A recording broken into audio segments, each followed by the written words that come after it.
పుట్టాలి. ఏమిటి పెట్టడం, ఏమిటి పుట్టడం, పూర్వజన్మలో పెట్టి అందుకే ఒకడు చాలా చమత్కారంగా ఒక పండితుడు అనుకోకుండా పేదవాడయ్యాడు. ఆయన భిక్షాటన స్థితికి వచ్చాడు.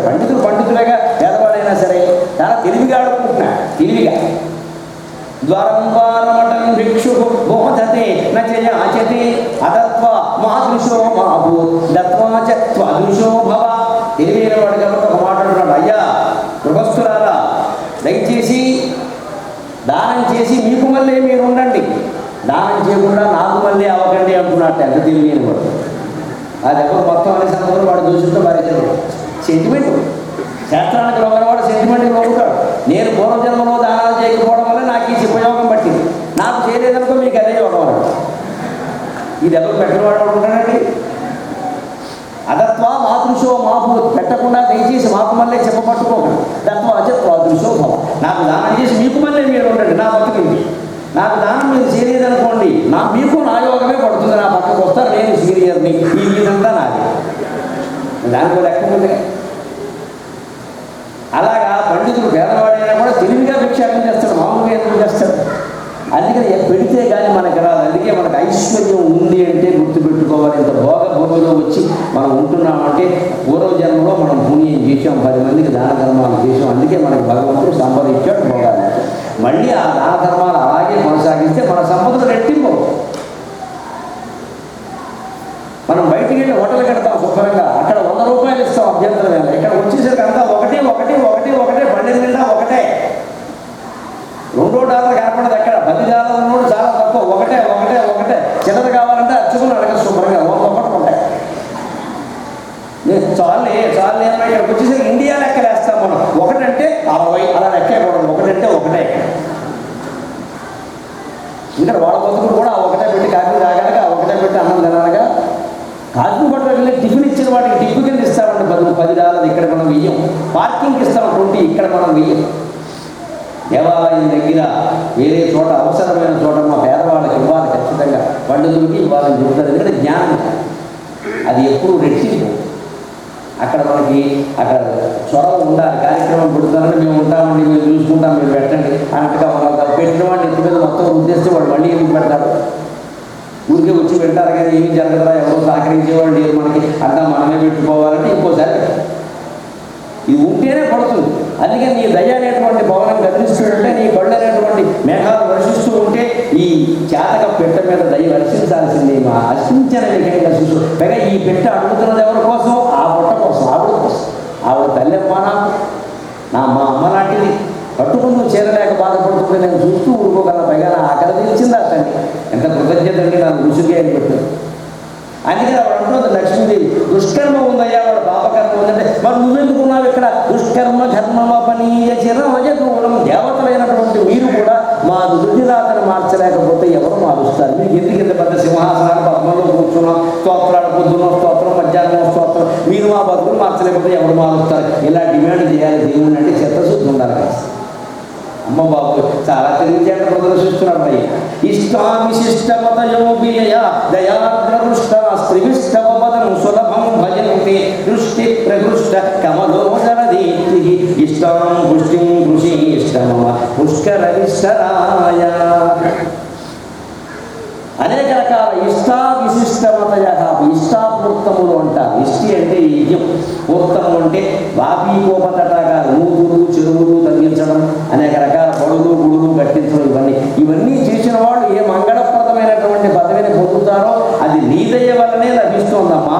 అటువంటి నీ చూపు ఇందీవరోదర సహోదరం. నల్ల కలువ పువ్వు మధ్యలో చూడడం, మీరు కలువ పువ్వును చూస్తే లేత పసుపు రంగులో వెలిసిపోతూ ఉంటుంది. అది అమ్మవారి యొక్క కళ్ళలో చూపులు అలా ఉంటాయి. అటువంటి చూపు మా మీద పడేలా చేయము. దృష్టి ప్రకృష్ట కమలోదర దీప్తి. కమలోదరు తామర పువ్వు మధ్యలో ఉండేటువంటి దత్తు ఎంత మృదువుగా, ఎంత కాంతివంతంగా ఉంటుంది. సరిగ్గా అమ్మవారి కళ్ళ చూపు అలా ఉంటుంది. అందుకని లక్ష్మీదేవి ఫోటో మన ఇంట్లో ఉందంటే దయచేసి గుర్తుపెట్టుకోండి. ఊరికే దండలు వేసేసి హారతులు ఇచ్చేయదు. ఎదురుగా కూర్చోండి 10 నిమిషాలు చూడండి. మనం చూడం, మన ఓపికెళ్ళి పైగా దానికి ఆగ్నేయంలో పెట్టాలా, ఈశాన్యంలో పెట్టాలా, ఓ ధనవసండి. నువ్వు ఎక్కడ పెట్టినా ఉండదావు చూడకూడదు. ఆ ఎదురుగా కూర్చోవాలి, ఆవిడ చూడాలి. అలాగే ఆ చూస్తూ ఉంటే అనుగ్రహంలో దర్శనం అంటారు. దైవ దర్శనం అంటే ఎదురుగా ఉండి చూడడం తప్పితే తప్ప దండేసి పారిపోవడం కాదు. చాలా చోట్ల చూస్తారు, అడిగితే బొట్టు, మొహం నిండా బొట్లు, మోకాల మీద బొట్లు, చీర నిండా బొట్లు. ఇవి పెట్టుకున్నప్పుడు బొట్లేదు, ప్లాస్టిక్ బొట్టు పెట్టింది. అమ్మవారు లోపం మనకి మొత్తం 36 బొట్లు పెడితే ఆవిడ ఉన్నందని చెడిపోయింది. ఆవిడ పెట్టుకుందిగా ఓ బొట్టు వాడు ఆయన పెట్టాడు, నువ్వేంటి పెట్టేది మళ్ళీ ఇక్కడ? ఈ బొట్లు ఎట్టడం, ఊరికే దీపాలు పెట్టేయడం, ఆరాధన చేయడమే తప్పితే అమ్మవారు ఎదురుగా కూర్చున్నాం ఆ దివ్యమంగళ దగ్గర అలా చూద్దాం, ఆ స్వామివారు ఎదురుకున్న అలా కూర్చుంటే ఒళ్ళు తెలుస్తున్నాడు అసలు.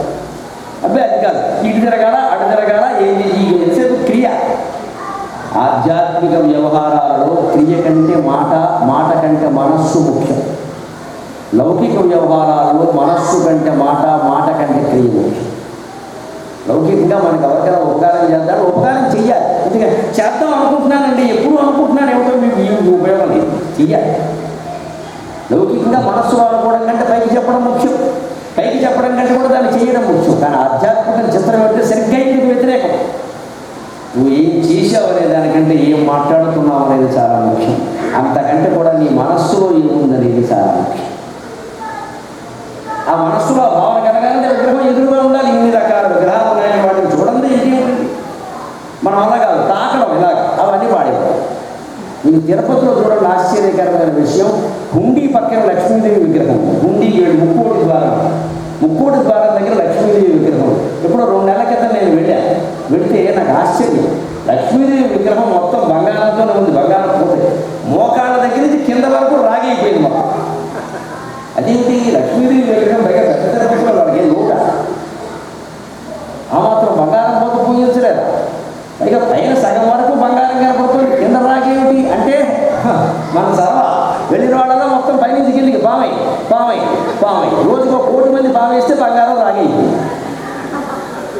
ఆవిడ కాళ్ళు పట్టేసుకో, ఆవిడ కాళ్ళు పామేసుకో, ఆవిడ కాళ్ళు విగ్రహాన్ని పట్టుకుని పామేద్దాము తోమేద్దామనే తప్ప చూద్దామనేటువంటి ఆలోచన మనకి లేదు. విగ్రహాన్ని ఎప్పుడూ చేస్తూ ముట్టుకోకూడదు. అర్చక స్వాములు తప్ప దేవుడు విగ్రహాన్ని ముట్టుకునే అధికారం మన ఎవరికి లేదు. వాటిని దూరంగా ఉండాల్సిందే, దండం పెట్టుకుని వెళ్ళిపోవచ్చు. అప్పుడు ఆ దర్శనం లభిస్తున్నప్పుడు ఆనందంగా ఉంటుంది. ఆ దర్శనం వల్లనే కదమ్మా వీళ్ళందరూ బాగున్నారు. ఎందుకని ఈ దేవతేతి గరుడధ్వజ సుందరీతి శాకంబరీతి శశిశేఖర వల్లభేతి సృష్టి స్థితి ప్రళయకేలిషు సంస్థితాయై తస్యై నమః త్రిభువనైక గురోస్తరుణ్యై. ఆవిడే గిరిదేవత అంటే సరస్వతీదేవి. గరుడధ్వజ సుందరి ఆవిడే లక్ష్మీదేవి, గరుత్మంతుడు భుజంగా కలిగిన విష్ణువు యొక్క భార్య. శాకంబరీది అమ్మవారి యొక్క రూపం, పార్వతీదేవి యొక్క రూపం శాకంబరీదేవి. ఎందుకు పుట్టిందండి?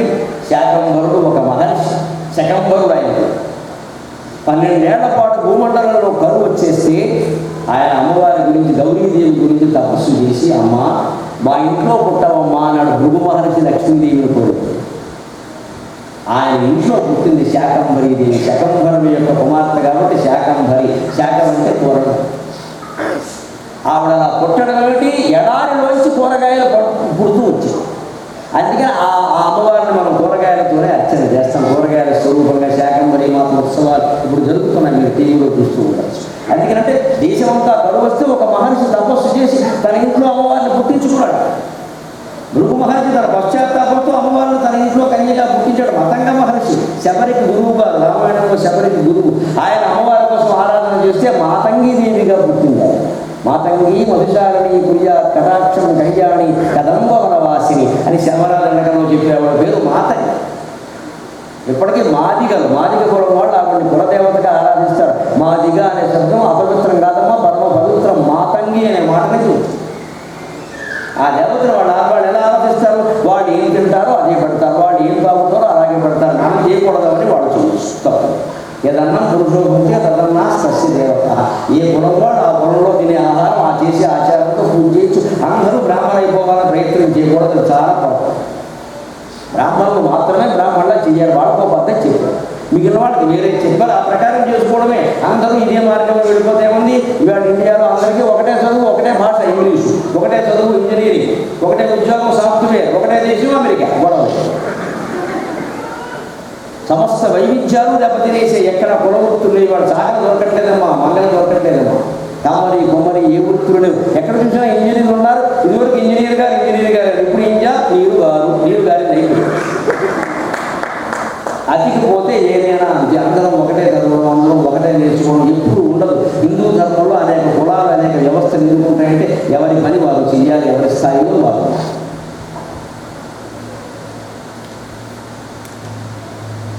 అందరం ఒకటే వృత్తి మొదలుపెట్టే ఎవరికి వృత్తి లేకుండా అలా ఉంటే వ్యవస్థ కూడా కరువులు అందుకే వస్తాయి. అలా పూర్వకాలం వస్తే శాకంబరి దేవుని ప్రార్థన చేశారు. అంటే శివుడి భార్య శాకంబరిగా పుట్టింది నువ్వే, మహావిష్ణువు యొక్క భార్య లక్ష్మీదేవి నువ్వే, బ్రహ్మదేవుని యొక్క భార్య సరస్వతీదేవి నువ్వే. శృత్యై నమోస్తు శుభకర్మ ఫల ప్రసూత్యై, రత్యై నమోస్తు రమణీయ గుణార్ణవాయై, శక్త్యై నమోస్తు శతపత్ర నికేతనాయై, పుష్యై నమోస్తు పురుషోత్తమ వల్లభాయై. శృత్యై నమోస్తు శుభకర్మ ఫల ప్రసూతి, వేదస్వరూపిణమైన నీకు నమస్కారం. శుభకర్మ ఫల ప్రసూతి, అన్ని రకాల శుభకార్యాలకి శుభకార్యాలకి వాటి ఫలితాలను ఇచ్చేటువంటి నీకు నమస్కారం. ఇక్కడి నుంచి వరుసగా 5-6 శ్లోకాలు నమః నమః నమః. కానీ మీరు గమనించండి, అన్ని శ్లోకాలకి చివరిలో విష్ణుమూర్తి పేరు. పురుషోత్తమ వల్లభాయై, నారాయణ వల్లభాయై, శాంగాయుధ వల్లభాయై. అన్ని శ్లోకాలకి చివరు నమస్కారం నమస్కారం అంటూనే వీటికి ప్రత్యేకమైన విశేషమైన అర్థాలయంలో అమ్మవారి యొక్క రకరకాల లీలలన్నీ వర్ణించారు. రత్యై నమోస్తు రమణీయ గుణార్ణవాయై, అనేక రకాల పదార్థాల మీద రతి అంటే ఇష్టం కలిగించేదాన్ని నువ్వే. రమణీయ గుణార్ణవాయై, మన ఇష్టాలు మనకు ఉండాలి, కానీ అది రమణీయ గుణములతో అది మనకి ఏం చేసే ఇష్టమైంది. నాకు ఇష్టమైంది నేను చేస్తా అనే మాట పనికిరాదు. నీ ఇష్టం కుటుంబానికి మేళ కీడ అది. నమోస్తు నాళీకనిభాననాయై, నమోస్తు దుగ్ధోదసి జన్మభూమ్యై, నమోస్తు సోమామృత సోదరాయై, నమోస్తు నారాయణ వల్లభాయై. శృతిస్వరూపం నువ్వే, రతిస్వరూపం నువ్వే, త్రిభువనాలకి మూలమైనటువంటి జనము నువ్వే అంటూనే పురుషోత్తమ వల్లభాయై అది గుర్తుపెట్టుకున్న తర్వాత ఇక్కడ మళ్ళీ తర్వాత నమోస్తు నారాయణ వల్లభాయై, నమోస్తు నాళీకనిభాననాయై. గుర్తుపెట్టుకోవాలమ్మా ఆడవాళ్ళు ముఖ్యంగా. నాళీక నిభాననాయి, పద్మంలా వికసించే మొహంతో ఏ స్త్రీ ఉంటుందో ఆ ఇంట్లో ఉంటుంది లక్ష్మి. ముచ్చు మొహం ఎప్పుడూ పెట్టదు. ఒకవేళ ఏదైనా ఆపత్కర పరిస్థితుల్లో పెట్టవలసి వచ్చినా వెంటనే అద్దం దగ్గరికి వెళ్ళాలి. వెంటనే మన మొహం మనకి దొరుకుతుంది. మార్చి అద్దం చూసుకోవలసింది అందంగా ఉన్నప్పుడు కాదు, ముచ్చు మొహం పెట్టినప్పుడు. ఒక్కసారి మనం చూడగానే మనకి ఎంత చికాగ్గా ఉందో అవతల వాళ్ళకి ఎంత చికాగ్గా ఉందో ఆ ముచ్చు మొహం ముద్దు మొహం కింద మారిపోయింది. మనకి అద్దం చూసుకుంటే అద్దం ఎందుకు చూసుకుంటాం? సవరించుకుంటే. మన పాపం వచ్చినప్పుడు భయంకరంగా ఉన్నప్పుడు ఒకసారి మన మొహం మనమే అద్దం చూసుకుంటే వద్దు బాబు నాకు ఎంత భయంగా ఉంది, ఆయన ఎంత భయపడిపోతున్నాడో, అమాయకుడు పిల్లలు ఏమైపోతున్నారో. ఇవి ఊరికే వర్ణన కాదమ్మా. నాళీక నిభాననాయి, ఎక్కడ పద్మంలా వికసించిన మొహం కలిగిన స్త్రీ పురుషులు ఉంటారో అక్కడ లక్ష్మీదేవి ఉంటుంది. ఇంకోటి గమనించండి, నమోస్తు దుగ్ధోదసి జన్మభూమ్యై. డబ్బు ఎలా సంపాదించాలో ఈ మాటలో ఉంది. మనం మామూలుగా అర్థం ఏం చెప్పుకుంటాం? దుగ్ధ ఉదది, పాలసముద్రంలో పుట్టింది. అది కాదు, డబ్బు పాలసముద్రంలో పుట్టిందంటే నువ్వు సంపాదించిన ప్రతి రూపాయి పాల సముద్రంలో పుట్టాలి, పాపాల సముద్రంలోంచి పుట్టకూడదు. లక్ష్మీం క్షీర సముద్ర రాజతమయాం శ్రీరంగధామేశ్వరీం దాసీభూత సమస్త దేవవనితాం లోకైక దీపాంకురాం శ్రీమన్మందకటక్షరద్ధ విభవ బ్రహ్మేంద్ర గంగాధరాం త్వాం త్రైలోక్య కుటుంబినీం సరసిజాం వందే ముకుంద ప్రియాం. లక్ష్మీదేవి గురించి జగత్ప్రసిద్ధమైన శ్లోకంలో లక్ష్మి తర్వాత మొట్టమొదట వాడిన మాట క్షీర సముద్రజ. క్షీర సముద్ర రాజతమయ. డబ్బు పాల సముద్రంలో పుట్టడం ఏంటండి అంటే మనకి పాలు ఎలా ఉంటాయి? స్వచ్ఛంగా ఉంటాయి. ధర్మంగా సంపాదించు, స్వచ్ఛంగా ఉండు, వంకర పనులు చేసి కోట్లు సంపాదించు. ఎవరిని మోసం చేసి సంపాదించిన లక్ష్మీదేవి నిలబడదు. ఎలా వచ్చిందో అలా వెళ్ళిపోతుంది. ఆవిడ మెరుపు తీగ గుర్తుపెట్టుకో, శ్రీ మహావిష్ణువే వర్షించే మేఘం. ఆవిడ ఎప్పుడూ మెరుపు తీగే. ఎంత తొందరగా వచ్చిందో అంత తొందరగా వెళ్ళి ధర్మరాజుని విడిచిపెట్టి వెళ్ళిపోయింది. ఇందాక పాటలు పాడినా వెళ్ళిపోయింది. మన ఏమన్నా గొప్పవాళ్ళు ఉన్న మనం అధర్మరాజులు, మన కర్మరాజులు. ఇంకా చెప్పాలి, మనం ధర్మరాజులు కాదు, మన కర్మరాజు. మన దగ్గర ఎందుకు ఉండాలంటే పద్మం లాంటి ముఖంతో ఎప్పుడు ఆనందంగా ఉండాలి, సంతృప్తిగా ఉండాలి. అలాగే దుగ్ధోదసి జన్మభూమి, పాలసముద్రంలో పుట్టింది ఆవిడంటే మనం సంపాదిస్తున్న ప్రతి రూపాయి ఎవరైనా బాధపడి సంపాదించామా, ఎవరైనా నెత్తి కొట్టి సంపాదించామా, ఎవరి ఆస్తి అయినా మింగేసామా, ఎవరి స్థలమైనా ఆక్రమించామా అని ప్రతి క్షణం ప్రతి వారు ఆలోచించుకుంటే అవినీతి రహితమైన దేశం ఏర్పడడానికి ఈ స్తోత్రం సరిపోదండి, ఈ ఒక్క మాట సరిపోదండి. మనం ఈ దేవతా స్తోత్రాలు మొత్తాన్ని ఏం చేసామంటే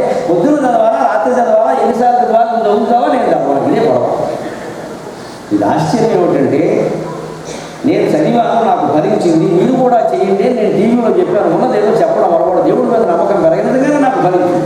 నేను 95వ సంవత్సరంలో అనేక రకాల ప్రయోగాలు అప్పటికే చేసి మనిషికి అసలు 47 వస్తే కానీ మనం ఎందుకు పుట్టామో మనకు అర్థం కాదు. అప్పటికి అర్థమైంది నాకు. 95 అంటే నాకు 47 వచ్చి అప్పటికి అర్థమైంది. అంతకంటే ముందు చేసిన పనులు ఏమంటే స్కూల్ పెట్టడం మూసేయడం, కాలేజీ పెట్టడం మూసేయడం. మన బతుకు కాలేజీ ఎందుకంటే మళ్ళీ కవితలు చెప్పుకోగా 10వ తరగతి నుంచి పద్యాలు రాసే అలవాటు ఉంది కదా. 17 ఏళ్ల వయసులో 4 శతకాలు రాశాను నేను. 76. అప్పుడు నా వయస్సు 15. శివుడి మీద 4 శతకాలు రాశాను. నేను పద్యాలు చెప్పుకుని బతకాలి, పాఠాలు చెప్పుకుని బతకాలి, కానీ కాలేజీ ఎందుకని గరికపాటి రెసిడెన్షియల్ కాలేజ్ అని పెట్టాం. 95 2 ఎకరాలు అన్నాం. ఎందుకంటే స్నేహితులు ప్రోత్సాహం. అప్పటికే సహస్రావధానం చేశారు. మీరు సహస్రావధానం చేశారండి, మీరు సరస్వతి స్వరూపం, మీరు కాలేజీ పెడితే 1000 మంది చేస్తారు. చేరారు, మ్యాథ్స్లో చేరారు పిల్లలు చేస్తారు. మ్యాథ్స్లో చేరారు. ఏమైంది? 2 ఎకరాలు అమ్మేసి దండి ఇచ్చింది. 3 ఎకరాలు 2 ఎకరాలు పోయింది. పిల్లలు చిన్నపిల్లలు కాబట్టి అడగలేదు వాళ్ళ పాప అమ్మాయి. కానీ నాకు తెలీదా నిజంగా బాధ కలిగమ్మా. శంకరాచార్య అంటే నాకు మరో ప్రాణం. ఆయన సాహిత్యం అంటే అంత నమ్మకం. నాకు ఇప్పుడు డబ్బు కావాలి. ఆయన రాసిన స్తోత్రాలు కనకధార 1 లక్ష్మీప్రదం. కూర్చున్నాం, అమ్మవారి దగ్గర తెలుసుకుందాం ఎందుకు కరుణించదు, ఎంత పూజ అల్లి పెట్టింది కదా. ఎవరు మోసం చేయలేదు. ఎదురు నడిపే విధానం తెలియదు. మన పని కాదు, మనకు మేనేజింగ్ తెలియదు. అది మనకు అవసరం. కొందరు ఉంటుందా, నేను అనేక రకాల దండాలు చేయాలి, అవన్నీ నేను చెయ్యను. వాడికి జీతం చేయాలంటే వెంటనే ఇచ్చేస్తాడు. నాకు రావాల్సిన ఫీజు నేను వదిలేస్తాను. మరి కాలేజీ ఎలా బాగుంటుందండి? స్టూడెంట్ వచ్చి ఫీజు కట్టలేదండి, పంటలు లేవంటే ఫోన్ లేరా అన్నాడు దయా. అదే ఉపాధ్యాయుడు జీతం అడిగితే మంగళసూత్రాలు అమ్మేసి జీతం ఇచ్చాడు. మరి ఇంకేది ఉంటుంది కానీ కాస్త గట్టిగా ఉండి ఆదాయం రాబట్టగలిగిన వాడే నడుపుకోవాలి. మేనేజింగ్ అందరికీ ఉంటారు. మానేసం అయ్యి ఏం చేయాలో తెలియక నిజంగా చెబుతున్నా మొహమాటంలో ఈ స్తోత్రాన్ని పట్టుకుని లక్ష్మీదేవి క్యాలెండర్ అని మా ఇంట్లో విగ్రహం ఉండదు.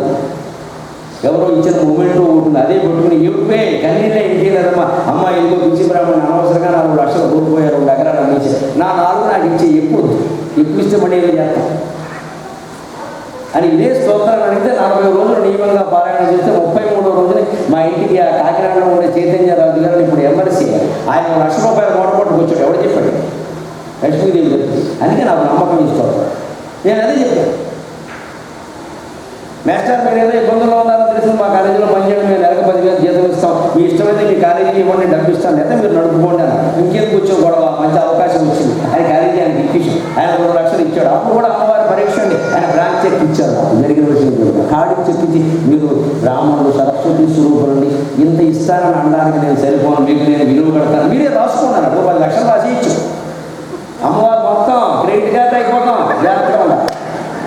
నువ్వు ఎంత కోల్పోయావు అంతే రాయి. 10 లక్షలు రాస్తేనే అత్యాశ, పనికిరాదు. నేను 4 లక్షలు కూడా రాయాలి. అందులో ఏదో అడ్వర్టైజ్మెంట్ కోసం ఖర్చు పెడతాం, ఇవ్వాల్సిన పని లేదు. 2 లక్షలు రాస్తే చాలు. కానీ 1,60,000 రాశాను. ఎందుకంటే నాకు దానం ఇయ్యదు. నేను దానం పట్టును అమ్మవారి దగ్గర ప్రార్థిస్తున్నాను. ఈ చేతులు ఇంకొకటి దగ్గర చాపండి. నాకు అమ్మవారు 33 రోజులకు భరించింది, 40 రోజులు కూడా పూర్తిగా. అయితే నా ఇంటికి రాదు డబ్బు రావడం ఏంటి? నేను ఇచ్చానా? ఆయన ఎవరు నాకు చూశాను. ఆయన వెతుకు చూశాడు. సహస్రావధానం చేస్తుంటే సరస్వతి స్వరూపంలో వచ్చాడు. నేనే ఆయన పిలవలేదే. ఇది అమ్మవారి కటాక్షం. ఇప్పుడు జాగ్రత్తగా ఉండాలి. ఇదంతా మన ప్రతిభ అనుకోకూడదు. ఆవిడ దయ. అందుకని జాగ్రత్తగా ఆలోచించి భార్య భర్త కూర్చొని లెక్కలేసి బెంచీలు కుర్చీలు లేబరేటరీ సామాను పుస్తకాలు లెక్క పెడితే 1,60,000. అదే రాశాను. నాకు నువ్వు దాని ఈ సామానంతా తీసుకున్నాడు. అడుగున్నాడు తప్పలేదు కాదు. ఆయనే ఎవరికి ఏ వ్యాపారానికైనా గుడ్డు బిల్లు ఉంటుందండి. మీరేమిటి ఇంత అమాయకంగా ఉండదు? అందుకే బ్రాహ్మణ వ్యాపారం చేయొద్దంటారు. అమాయకత్వం అంతకంటే. అందుకే 40,000 గుడ్డు బిల్లు కింద కలిపి 2 లక్షలు ఇచ్చాడు. ఆ 2 లక్షలే పుచ్చుకున్నాను నేను అనుమానం వల్ల. ఆ 98లో ఆయన 2 లక్షలు నాకు చెక్ ఇచ్చాడండి. ఆ రోజు నుంచి ఈ రోజు వరకు అప్పు రూపాయి లేకపోగా సంపదలు వచ్చి పడుతున్నాయన్న సగం ఉన్నది.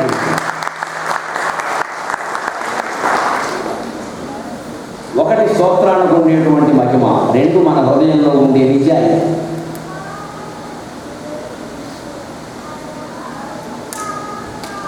మనుషులు దీన్ని ఎలా తీసుకుంటారంటే ఆ ఉదాహరణ కూడా చూడండి. ఒక చోట నుంచి రాష్ట్రమంతా వ్యాపారాలు ఉన్న ఒక పెద్ద వ్యాపారస్తుడు నాకు ఫోన్ చేసి, నేను ఎప్పుడో 3 ఏళ్ల క్రితం టీవీలో చెప్పాను ఈ విషయం. ఉన్నది విమానంతా ఓపెన్ హార్టే తేడా ఉండదు. అందుకే చెప్పేస్తే ఆయనకి సరదా పుట్టి చేసి, ఏమంటే కనకదార చదివితే బాగా డబ్బులు వస్తాయని చెప్పారు కదండి అన్నాడు. వస్తాయండి, అంత తప్పే. అయితే మా ఇంట్లో చదవడం మీరు 40 రోజులు ఏమేమంటారో చెప్పండి, ఇస్తాను. నేను చదవండి వాడి ఇంట్లో. నేను నా ఇంట్లోనే ఎప్పుడు ఉండలేదు 40 రోజులు.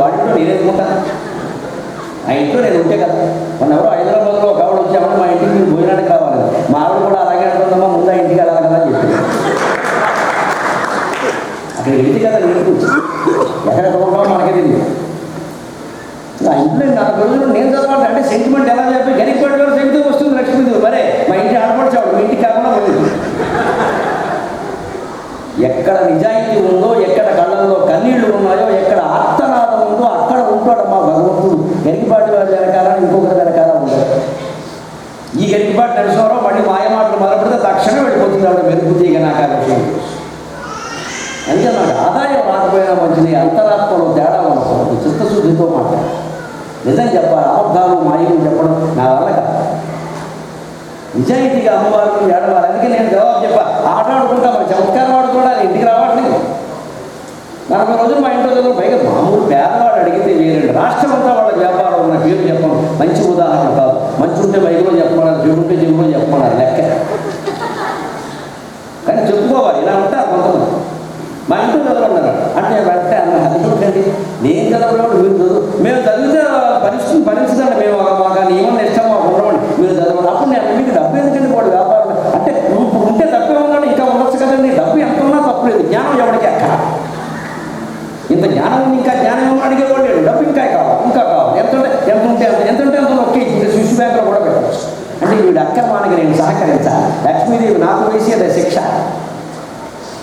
అందుకే నేను వెంటనే అన్న ఆడుకుంటాను, నేను సరదాగా చమత్కారం మంచిదండి, చాలా పెద్ద వ్యాపారం, మీరు నాకు మంచి ఆపలేదు, మరి ఏమి ఇస్తారో చెప్పండి. 40 రోజులు మీ ఇంట్లో చదువుతా, ఏమి ఇస్తారు అంటే మరి ఎంత వస్తుందో చెప్పండి. వ్యాపారం ఎంత వస్తుందో చెప్పండి, ఏదో ఒకటి చెప్పాలి కదా. 10 కోట్లు వస్తుందంటే నేను చెప్తానండి గ్యారంటీ. 10 కోట్లు నేను ఇప్పిస్తాను, నాకు ఏమి ఇస్తారు కదా. 10% అన్నాడు వ్యాపారం. అప్పుడు కొట్టే దెబ్బ, వెర్రివాడ, నీ ఇంట్లో చదువు నీకు 10 కోట్లు ఇస్తే నాకు 10% ఇచ్చే బదులు నా ఇంట్లో నేను చదువుకుంటే 10 కోట్లు నాకే వస్తాయి కదా.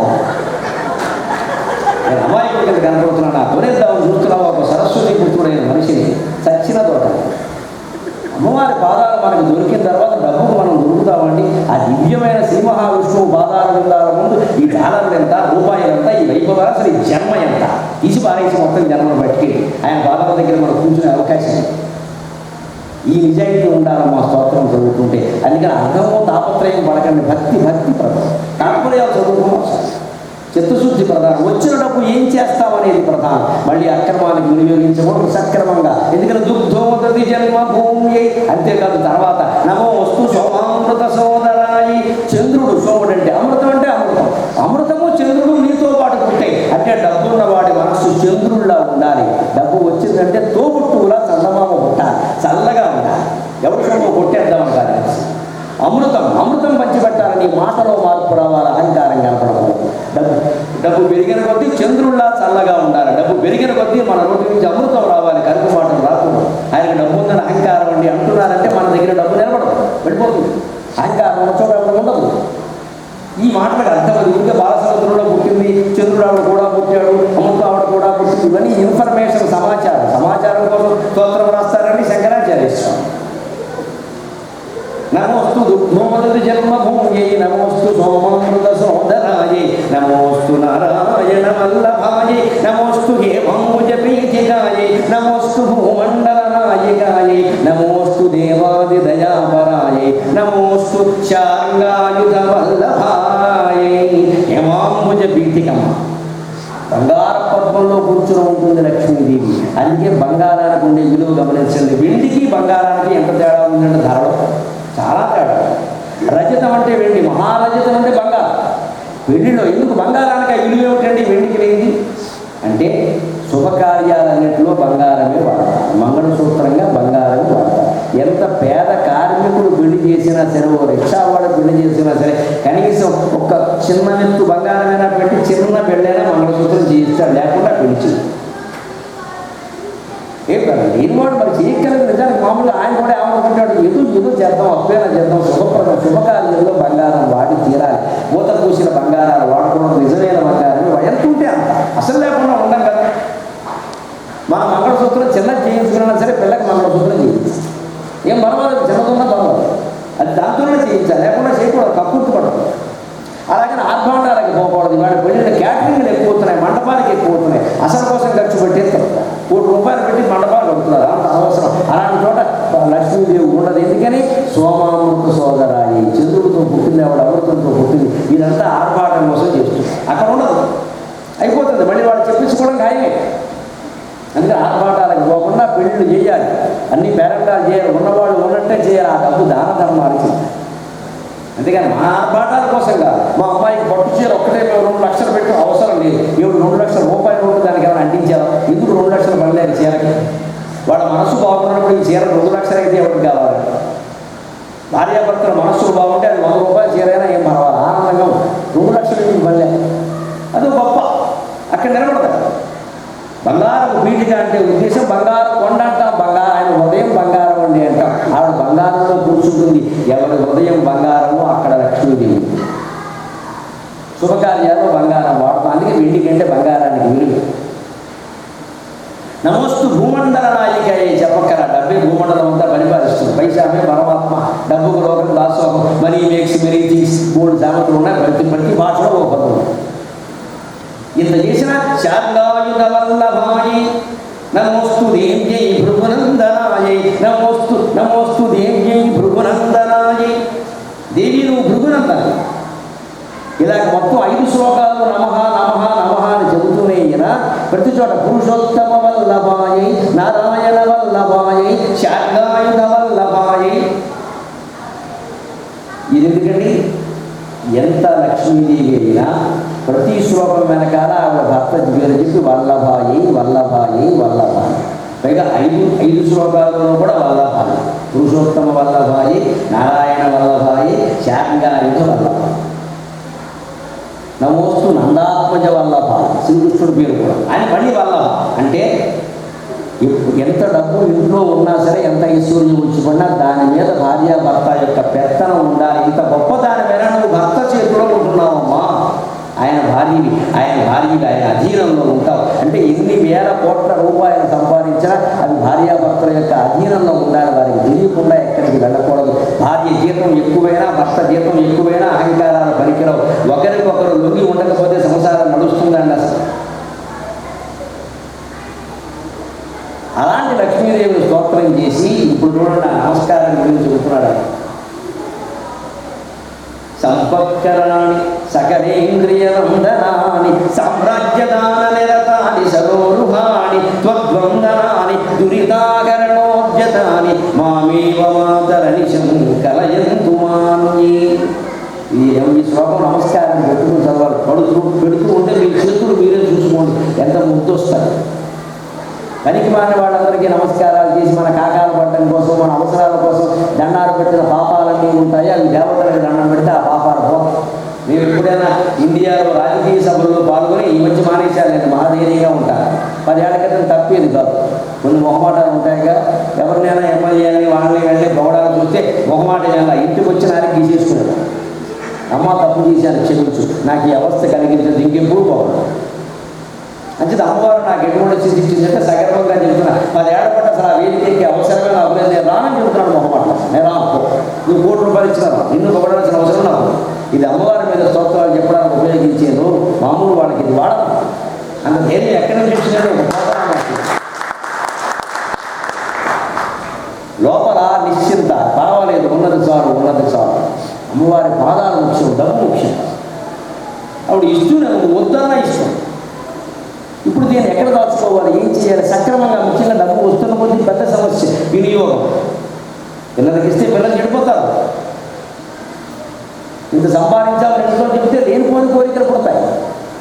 అంచేది అన్నిటికీ పదులు మనమే పెట్టుకోవాలి. అందుకే పురుషోత్తమ వల్లభాయి, శాంతాయుధ వల్లభాయి, నందాత్మజ వల్లభాయి.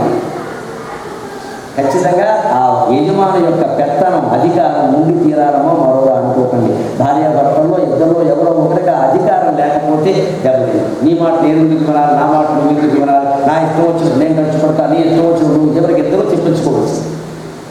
అప్పుడైనా ఒకరి మాట ఒకరు వెనక తప్పదు. లేకపోతే ఇద్దరు చూడవీధిలో ఉంటారు. ఆ స్థితి రాకుండా ఉండాలంటే మాట వినాలి. అప్పుడు సామ్రాజ్యదాన నిరతాని సంపత్కరాణి. అమ్మా నీకు నమస్కారాలు చేస్తుంటేనే సంపదలు కలుగుతున్నాయి. సామ్రాజ్యం, రాజకీయమైన పదవులు భోగాలు కోరుకున్నా కూడా లక్ష్మీ కటాక్షమే కదా. దానికి ఎవరన్నా నాయకుడిని అడగడం కంటే అమ్మా ఒక్కసారి నాకు ఏదైనా పదవి బాధ్యత వస్తే ప్రజలకి సేవ చేద్దామని తప్పకుండా అంటే సామ్రాజ్య దానం చేస్తున్నారు. నిజంగా అవుతావు, నాయకుడు అవుతావు, ఖచ్చితంగా సేవ చేస్తావు. సేవ చేసే దృష్టితోనే అడగాలి. అంతేగాని ఊళ్ళో వాళ్ళంతా బాగుపడ్డారమ్మా, నేను ఒక్కడే బాగుపడ్డా, ఒక్కసారి ఇచ్చమ్మా, దేశాన్ని మళ్ళీ లేవకుండా చేసి పూచి నాది అన్నామనుకో, మనం లేవకుండా నొక్కిస్తున్నాం. ఇందుకోసం అడుగుతున్నావు. అందుకే సరోరుహాని పద్మంలా హృదయం ఉండాలి.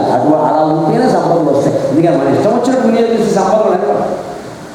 సకల ఇంద్రియ నందనాన్ని నమస్కారం పెడుతూ ఉంటే అన్ని ఇంద్రియాలు ఆనందించాలమ్మా. భగవంతుడి దగ్గర ఉంటే ఒళ్ళు పొలకించిపోవాలి. ఆ పూజ ఎప్పుడు అయిపోతుందా, అయిపోతే బాగుంది మనం బయటికి వెళ్ళిపోదాం అలా కాదు. అందుకే జపం చేస్తూ ఉంటే పూసలు లెక్కెట్టకూడదు. పూసలు లెక్కెట్టడం ఉడికే ప్రాథమిక దశ. తర్వాత దండవతలు మారేయాలి, నిరంతరం సాగుతూనే ఉండాలి. అందుకని కొడుకు పూస పెట్టుకుని ఇలా లెక్క పెట్టి పూస వచ్చిందే టికెట్ పెట్టి పూస కోసమే ఎంతసేపు. అసలు దండ తెప్పకుండా పూస పట్టుకుంటే పూస దగ్గరే ఉంటావు, రావడం ఉంది. గొడవలేదుగా 54 108 దీని కోసం మళ్ళీ మాకు సందేహం. 54 ఉంటే వేసుకోవచ్చా అండి, 104 ఉంటే వేసుకోవచ్చు. అసలు దండ ఎందుకు తీసుకోమన్నారు? దీని గురించి సందేహాలు చంపేయడం పట్టుకో. ఈ సందేహాలకైనా అసలు జపమాల దేనికి లెక్క ఉడికి ప్రాథమిక దశలో పిల్లలకు హోంవర్క్ ఇస్తే 2 సార్లు 3 సార్లు అంటారు, 2 సార్లు అది ఊరుకుంటారు. అలాగే మనకు కూడా ప్రాథమిక దశలో అలవాటు పడడం కోసం తర్వాత జప పరంపరగా సాగాలి. ఎక్కడ కూర్చున్నా సరే మనస్సులో నమో నారాయణాయ నమో నారాయణాయ నమో నారాయణాయ మనస్సులో సాగిస్తే ఎటువంటి ఆచారంతో నిమిత్తం లేదు. బయటికి చేస్తేనే జపానికి కొన్ని ఆచారాలు, మనస్సులో చేస్తే అక్కడ ఎక్కడైనా చేయొచ్చు. ఏమి నిరంతరం చేయొచ్చు కదా. నారాయణ ఉన్న చోట ఆవిడ ఉంటుంది కదా, మళ్ళీ చెప్పేది ఇవిడ వచ్చే ఈ స్థితికి చేరుకోవాలి. యత్కటాక్షసముపాసనా విధికి సేవకస్య సకలార్థ సంపద సంతనోతి వచనాంగమానసైః త్వాం మురారిహృద్యేశ్వరీం భజే. దీన్ని గమనించండి అర్థం. యత్కటాక్షసముపాసన, ఏ మహాసాధ్యుని కనుక మనం ఆరాధన చేస్తే సేవకస్య సకలార్థ సంపద సంపద, ఆ సేవకుడికి అన్ని రకాల కోరికల్ని అన్ని రకాల సంపదలని ఆవిడ ఇవ్వగలదు. ఆవిడ నెల ఆరాధించాలండి. సంతనోతి వచన అంగమానసైః త్వాం మురారి హృదయేశ్వరీం భజే. వచనం మాట ముందు స్తోత్రం నేర్చుకుని తాత్పర్యాన్ని చూసుకుని చదవాలి. అర్థాన్ని బట్టి ఆపాలి. ఆయాసం వచ్చిన చోట ఆపేయకూడదు. అంటే తాత్పర్యం చదువుకోవాలి. ఇవాళ మన అదృష్టం ఈ స్తోత్రం సహా సమస్తం అర్థ తాత్పర్యాలతో దొరుకుతున్నాయి. శంకరాచార్య గ్రంథాలన్నీ ఉన్నాయి. అందులో ఓ గ్రంథంలో కనకదారాష్టం ఉంది. శుభ్రంగా ప్రతి పదార్థం తాత్పర్యం రాశారు. అది ముందు చదవండి. మనకి పారాయణలో ఒక ఇబ్బంది ఏమిటి అంటే మొదటి రోజు నుంచి పారాయణ మొదలైన తాత్పర్యాలు వదిలేదు. అంతకంటే మనకి సమయంలో మొదట బాగా స్తోత్రం అర్థమయ్యే వరకు తాత్పర్యాలే ఎక్కువ చదవాలి. రోజుకి 4 చదివినా పర్వాలి, నష్టమే లేదు. రోజుకి 4 చదివినా ఇబ్బంది లేదు. నేను రోజు స్తోత్రం చదివేవాడిని. అమ్మవారు నాకు 98లో కటాక్షాలు ఇచ్చిన ఈ రోజు వరకు ఆవిడ పెట్టలేదండి. ఇప్పుడు నాకు డబ్బు అవసరం లేదమ్మా నిజంగా, కానీ అమ్మవారు చాలా అవసరం కదా. ఆవిడ ఎలా వదిలేస్తాం? డబ్బే ఉందండి ఇవాళ ఉంటుంది, రేపు పోతుంది. అమ్మవారు మన దగ్గర నుంచి వెళ్ళద్దావిడ. తల్లిని కాపాడుకోవాలంటే అమ్మవారిని కాపాడుకోవాలి. తల్లి మన దగ్గర నుంచి వెళ్ళిపోయిన దూరం నీ దగ్గర నేను ఉండను అంటే కొడుతుంది శాపం. జీవితం అయిపోయినట్టే. తల్లి తండ్రి మన దగ్గర ఉండనంటున్నారు అంటే అంతకంటే దౌర్భాగ్యం ఇంకోటి. అలాగే అమ్మవారు మన దగ్గర ఉండకపోతే అలాగే అంటే చదవాలి. ఆ మనస్సులో ఉండాలి. అందుకే నాకు కూడా ఒక్కోసారి రోజు కుదరకపోతే శ్లోకాలు తెలిసి ఊరుకుంటా. ప్రమాదమైన కొట్టదు. ఆవిడ హోంవర్క్ స్కూల్ టీచర్ కదా, కంగారు పడకండి.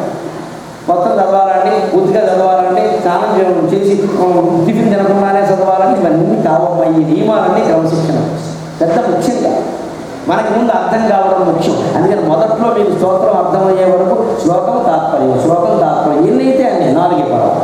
ఒక్క నెలలాళ్ళు అలా మీరు చదివితే మొత్తం నోటికి వస్తుంది అర్థం. అప్పుడు మీరు స్తోత్రం చదువుతుంటే మీకే అనిపిస్తుంది హాయిగా. వచన అంగ మానసైకి, వచనం బాగుండాలి. మాట శరీరం ఇలా నమస్కారం చేయడం శరీర భంగి. అలాగే మానసైకి అనేదికంటే ఆధ్యాత్మికంగా మనస్సు ముఖ్యం. ఈ క్రియల గురించి ఎక్కువ తాపత్రయపడద్దు, మనస్సు ముఖ్యం. త్వాం మురారి హృదయేశ్వరీం భజే. ఆ మనోవాక్కాయ కర్మలు ఉంటారు, వాటితోటి ఆరాధన. వచన అంగమానసైః త్వాం మురారి హృదయేశ్వరీం భజే. సరసి జనయనే సరోజహస్తి ధవళతమాం సుగంధమాయ శోభే భగవతి హరివల్లభే మనోజ్ఞే త్రిభువనభూతికరి ప్రసీదమహ్యం. ఆవిడ చేతుల్లో పద్మాలు, ఆవిడ కూర్చున్న ఆసనం పద్మం. పద్మాలంటే అంత ఇష్టం. అందుకే రామాయణంలో రాముడు హనుమంతుడు సీతాదేవి అన్వేషణకి పంపినప్పుడు హనుమంతుడు అడిగాడు, ఏమండి పంపుతున్నారు బాగానే ఉంది, సీతాదేవి ఎలా ఉంటుందో చెప్పండి అన్నారు. కనీసం ఏదో 10వ తరగతి సర్టిఫికేట్గా ఇప్పుడు పుట్టుమచ్చలైనా చెప్పండి, ఎలా పట్టుకుంటారని మనిషిని ముఖం ఇలా ఉంటుందో చెప్పవాలగా ఉంటుంది, గుండ్రంగా ఉంటుంది, ముక్కు కోటేరు ముక్కు ఏదో చెప్పాలా ఉంటా. ఇవి లేకుండా హనుమంతుడి పైగా ఆయన ఆడాడతో మాట్లాడి అలవాటు తప్పు ఎలా పట్టుకోవాలి. అందుకని అడిగట్టు రాముడు సీతాదేవి ఎలా ఉంటుందంటే విశ్వనాథ సత్యనారాయణ గారు చెబుతాడు, రామాయణ కలపడుతుంది. ఆవిడ ఎలా ఉంటుందో చెప్పుకుంటావా? మా ఆవిడ కళ్ళు తామరపూలు, చేతులు తామరపూలు, ముక్కు తామరపు, నోరు తామరపు అనుభవాలు ఉంటాయి. ఎవరి దగ్గరికైనా వెళ్ళి తామరపు అంటే ఎలాగంటే నాకేమో విషయం చెప్పాలి. కిందామరనే ఆమె ఆమె కంజుగులు అంటారు. చేతులు తామరపూలు, భుజాలు తామరపూలు, బుగ్గలు తామరపూలు, కళ్ళు తామరపూలు. మా ఆవిడకి పద్మాలంటే చాలా ఇష్టం అంటాడు. ఎందుకని ఆవిడ ఎవరండి? పద్మప్రియే పద్మిని పద్మగస్తే పద్మాలయే పద్మదళాయతాక్షి విశ్వప్రియే విష్ణు మనోనుకూలే త్వత్పాద పద్మమయి సన్నిధత్స్వ. ఆవిడ పద్మాలంటే ఇష్టం. అందుకని సీతాదేవిగా ఉండగా కూడా అరణ్యవాసంలో ఎక్కడైనా తామరపూలు బాగా ఉన్న చెరువు కనపడితే రాముడు లాక్కెళ్ళిపోయాడు సరదాగా మార్నింగ్ వాక్. అక్కడికి వెళ్ళాక నాకు 4 తామరపూలు కావాలి చూసి, ఈయన చాలా తెలివైన వాడు, సరసం తెలిసిన వాడు, కాదనేవాడు కాదు. అటువంటి చిన్న చిన్న కోరికలు కాదనకూడదు భార్య అడిగినప్పుడు. అప్పుడు పెద్ద పెద్ద అడగకుండా ఉంటారు, అనుభవం మీద చెబుతున్నారు.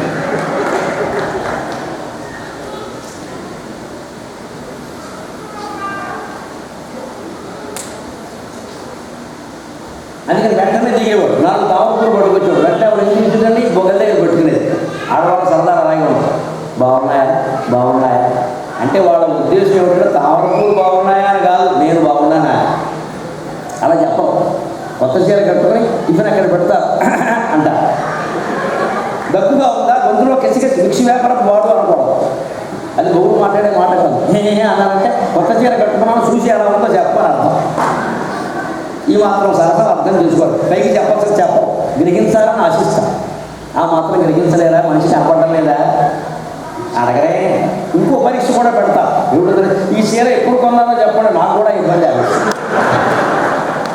అది కూడా పెడతారు అప్పుడప్పుడు. అందుకని డేట్ క్లాస్ ఎక్కడ పెట్టుకో.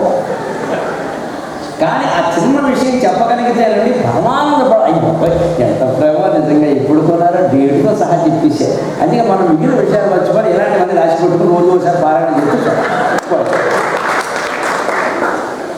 చాలా ముఖ్యం. వాళ్ళు గుర్తుండదు.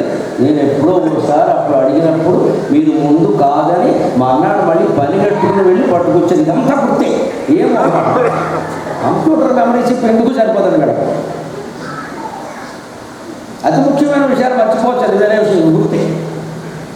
ఆనందిస్తానికి నేను పెట్టుకొని రాముడు తెలివైన వాడు, జీరోదాత్తుడు. వెంటనే అంటే సీత అమాయకంగా అడుగుతున్నావు కానీ నీ కపోరాల కంటే ఆ తామరపూలు ఏమైనా అందంగా ఉన్నాయా అన్నాడు. పోదురు మీరు మరీను అని అంటారు. ఆవిడ కావాల్సిందే. అదే సంఘటన మీకు భారతంలో జరిగింది. మాట్లాడే విధానం భీముడు ద్రౌపది పాత్రలు వేరే. హిమగిరి సొగసులు కురిపించను మనసులో పాండవ వనవాసం ఎన్టీఆర్ సాగిత్యం. సౌగంధిక పుష్పం వచ్చి పడింది ఆకాశంలో. అప్పుడు ద్రౌపది కూడా ఇలా బొగ్గ దగ్గర పెట్టుకుని అడిగింది భీముడిని, బాగుందా బాగుందా. ఆవిడ ఉద్దేశం కూడా అదే, తాను బాగుందానో కూడా చెప్పాలి. భీముడు అలా ఎందుకు చెబుతాడు? భీముడు అంటే బాగుందా అయితే చెప్పు, ఒక 100 పట్టుకొస్తా. ఎవరు పట్టుకోవడం రాముడికి భీముడికి తేడా. అందుకే రాముడు భీముడిని సినిమా వచ్చి భీముడు మనస్తత్వం మొగుడు పనికిరాదు, రాముడు మనస్తత్వం. వాళ్ళకి కావాల్సిన వాళ్ళు అందంగా ఉన్నారు కదా చెప్పడం. ఒక 100 పట్టుకొస్తా, ఒక కేజీ తెస్తా, ఈ టీడీసీ కొరియర్లో పంపిస్తా, ఇవన్నీ ముఖ్యమైన విషయాలు. ఎవరు అడిగాడు? ఒకటి దారుగా ఆవిడ ఏం పోయి సొమ్ము పట్టుకురమ్మంది. వెళ్ళాడు. 3 రోజులు యుద్ధం చేశాడు. నానా బాధ పడ్డాడు. ఒక్క పువ్వు రాలేదు. చివరికి ధర్మరాజాన్ని విడిపించి తీసుకురావాల్సి వచ్చింది. ఊళ్ళంతా హోడమైపోయి ఈ ఓవర్ యాక్షన్. నువ్వు ఇక్కడ పెట్టుకుని బాగుందా అంటే బాగున్నా ఉంటే అయిపోయేదాన్ని 100 తెస్తా 20 తెస్తా దేనికని. ఇది సరసం అంటే. అందుకే విశ్వనాథ రామాయణ కల్పవృక్షంలో ఇలాంటివన్నీ అద్భుతంగా రాస్తారు. భార్యాభర్తల మధ్య హృదయం ఉంటుంది. అందుకే ఆవిడ సరసీజనయ్యనే సర్వోజగస్తే కళ్ళు తామరపూలు లాంటివి, చేతుల్లో పద్మాలు ధరిస్తుంది. ఆవిడ స్వయంగా పద్మంలో కూర్చుంటుందంటే పద్మం వికసించినంత ఆనందంగా ఏ భార్యాభర్తల ముఖాలు ఉంటాయో అక్కడ లక్ష్మి. ఇప్పుడు అద్భుతమైన శ్లోకం. ఇంతవరకు అమ్మవారు దిగే ప్రయత్నం చేస్తుందంటే ఇప్పుడు 19వ శ్లోకాన్ని అద్భుతంగా ఆయన దాంట్లో దిగింది. దిగ్గస్తిభి కనక కుంభ ముఖావసృష్ట స్వర్వాహినీ విమల చారు జలాకృతాంగీం ప్రాతర్నమామి జగతాం జననీం అశేష లోకాధినాథ గృహిణీం అమృతాప్తిపుత్రీం. దీన్ని ఈ మొత్తం స్తోత్రానికి బీజప్రాయమైన శ్లోకం. బీజాక్షరాలు అంటారే, భావాల్లో కూడా బీజప్రాయమైన భావాలు అంటారు. మూలం అన్నమాట. దీంతో తెలియక తప్పలేదు, ఆవిడకి నిర్బంధం చేసేసాడు. ఏమిటి ఇందులో ఉన్న భావం? దిగ్గస్తిభి కనక కుంభ ముఖావసృష్ట స్వర్వాహినీ విమల చారు జలాకృతాంగీ. అమ్మా, దిగ్గజాలు నీకు అటు ఇటు నిలబడి ఆకాశగంగలోంచి జలాలు బంగారపు కలశాలతో తీసుకువచ్చి నీకు అభిషేకం చేస్తూ ఉంటే ఆ ఆకాశగంగా జలంలో తడిసి ముద్దైన నీ స్వరూపం ఎంత అందంగా ఉందమ్మా. ఈ మాత్రం భావన చేయడానికి శంకరాచార్య ఎక్కర్లేదు. సినిమాల్లో పాటలు రాసేవాడు కూడా చేయగలరు. ఇది పెద్ద విషయం కాదు. ఆ తర్వాత పెట్టాడు అసలైన కీలకమైన. దాంతో ఆవిడ దిగింది. లక్ష్మీదేవి అయినా సరస్వతీదేవి అయినా పార్వతి అయినా గుర్తుపెట్టుకుని ఆడది అందాన్ని పొగిడితే వెంటనే చాలా అందంగా ఉన్నావు, చాలా అందంగా ఉన్నావు. ఆకాశగంగా జలాలు కనక కలశాలతో పట్టుకొచ్చి ఆ దిగ్గజాలు నీకు అభిషేకం చేస్తుంటే ఎంత అందంగా ఉన్నామంటే, అవునా, ఎప్పుడు విష్ణువు కూడా ఎప్పుడు అనలేదు ఈ మాట అని తక్కువని కారణంలో శంకరాచార్య స్వామి ఉండే చోటకి ఆ పాపం చిరిగిపోయిన బట్ట కట్టుకున్నవాడు పేదరాని గుడిసె దగ్గరికి లక్ష్మీదేవి వచ్చింది. ఇక గుడిసె ఏమవుతుంది? పెద్ద గూడ అవుతుంది. ఆవిడ వచ్చిందంటే అంతే కదా. అప్పుడు అసలు మాట దిగ్గస్తిభి కనక కుంభ ముఖావసృష్ట స్వర్వాహినీ విమల చారు జలాకృతాంగీ ప్రాతర్నమామి. పొద్దున్నే నీకు నమస్కారం అర్థం. ఆలోచించండి. మన సంస్కృతిలో పొద్దున్నో నమస్కారం, మధ్యాహ్నం నమస్కారం, రాత్రిలో నమస్కారం లేదు. Good morning, good evening, good afternoon, good night, ఇదంతా ఈ పాశ్చాత్య సంస్కృతి. మనకి ఎప్పుడూ గుడ్డే. గుడ్ మార్నింగ్ కూడా మళ్ళీ దానికి టైం కొంచెం 10 మార్నింగ్ అనాలా, మధ్యాహ్నం అనాలా, 12 ఆఫ్టర్నూన్ అనాలా, నూనె శాస్త్ర చర్చ. నమస్కారం పెడితే వదిలిపోయింది. మన సంస్కృతి చాలా సులభమైన సంస్కృతి. ఎప్పుడు పెద్దవాళ్ళు ఎవరు కనపడినా నమస్కారం. పొద్దున్నే నమస్కారం, సాయంత్రం తిరస్కారం ఉండవు. ఇది మన పద్ధతి కాదు. ఆ టైం చెప్పాల్సిన అవసరం ఏం లేదా. అది ఎందుకు వచ్చింది తెలుసా మీకు? పాశ్చాత్య దేశాల్లో, ఇంగ్లీషు దేశాల్లో బానిస సంస్కృతి బాగా ఉందండి. బానిసలు యజమానులకు దండం పెట్టుకుని టైం తిప్పివ్వం. ఇది మార్నింగ్, ఇది ఈవినింగ్, ఇది అంటే వీడు చెప్తే కానీ వాడికి తెలియదు. వాడు అజ్ఞానంలో ఉంటాడు. ఒకరొకటి మన దగ్గర అది ఉండదు. మన నమస్కారం, గుడ్ మార్నింగ్, గుడ్ ఆఫ్టర్నూన్, ఇది మన సంప్రదాయమే కాదు. ఎవరు పెద్దవాళ్ళు ఎవరు కనపడా మనకు నమస్కారం. అయితే ప్రాతర్నమామి అని ఆచార్య స్వామి అనకూడదు. పొద్దున్నే ఓ నమస్కారం, మధ్యాహ్నం ఓ నమస్కారం ఉండదు. దాంట్లో ఓ చమత్కారం ఉంది, పక్కనే చూద్దాం. ప్రాతర్నమామి జగతాం జననీ. ఇది ఆవిడ వచ్చాక ఆయన ఏమన్నాడు? అమ్మా, నాకు డబ్బు కావాలమ్మా. అడుగు ఆవిడ నా కోసం అవ్వదు అంటే ఆవిడ వెంటనే ఉంటుంది. దేవతలు సాధారణంగా సాక్షాత్కరించదు. సాక్షాత్కరించినా ఆ కోరిక తీర్చదు. ఎందుకంటే కోరుతూ ఉంటారు. దేనికి వినియోగిస్తామో తెలియదు, దుర్వినియోగం చేస్తాం. అందుకని పట్టుబడతారు గట్టిగా, నొక్కుతారు పూర్తిగా. ఇక తప్పనిసరి అయితేనే ఇస్తారు వారా.